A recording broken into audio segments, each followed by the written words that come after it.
કોઈપણ પ્રકારના નાત જાતના અથવા તો ધર્મના ભેદભાવ વિના સમગ્ર મેડિકલ સેન્ટર 24 કલાક કઈ રીતે ધમધમતું રહે છે અને કઈ રીતે કરે છે દર્દીઓની સેવા અને કઈ રીતે આશીર્વાદ બન્યું છે દર્દીઓ માટે.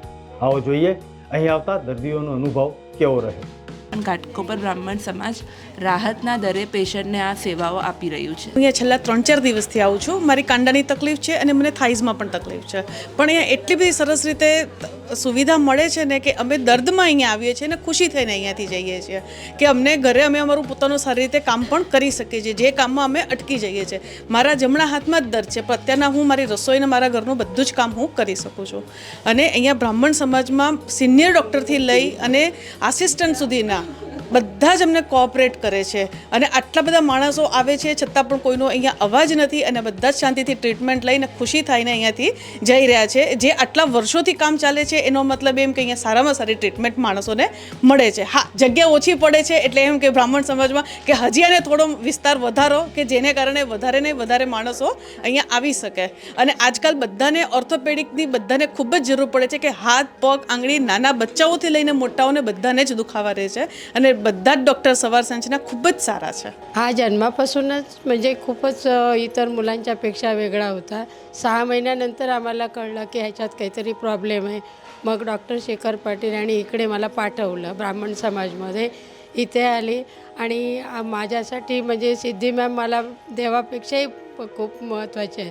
त्यांनी आज माझ्या बाळाला उभं केलं म्हणून आज माझा बाळ चालतो आहे, फिरतो आहे, आज व्यवस्थित आहे. त्यांनी खूप माझ्यासाठी मेहनत घेतली बाळासाठी आणि त्यांच्यामुळे आज हे सगळं हे चाललं आहे. ते खूप હું અહીંયા 7 વર્ષ ઉપરથી આવું છું અને એ લોકોએ મારા વીકનેસીસ, સ્ટેબિલિટી, કોર એબિલિટીઝ અને મને સ્ટ્રેન્થ ટ્રેનિંગ આપી છે અને એના ઉપર ફોકસ કર્યું છે.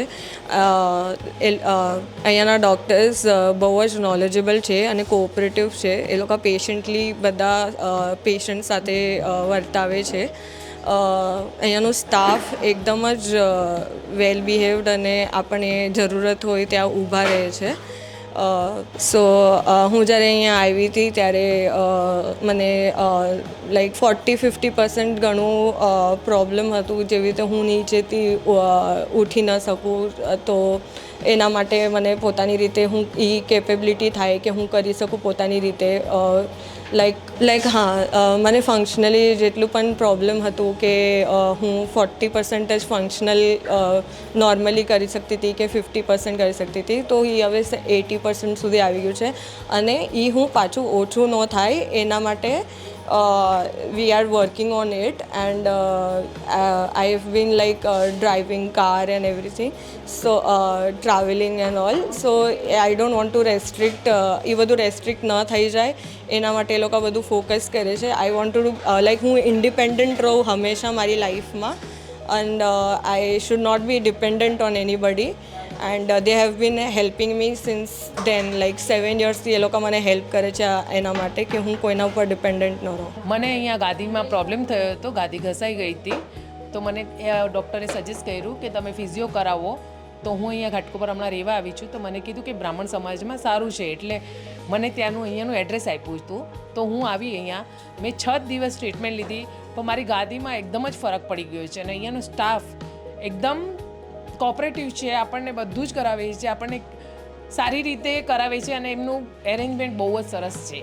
તો તમે બધા એ બ્રાહ્મણ સમાજનો લાભ લેજો, એવું અમારું કહેવું છે. હું ઘાટકોપર ઈસ્ટમાં રહું છું અને બ્રાહ્મણ સમાજ આ સારામાં સારી સંસ્થા છે.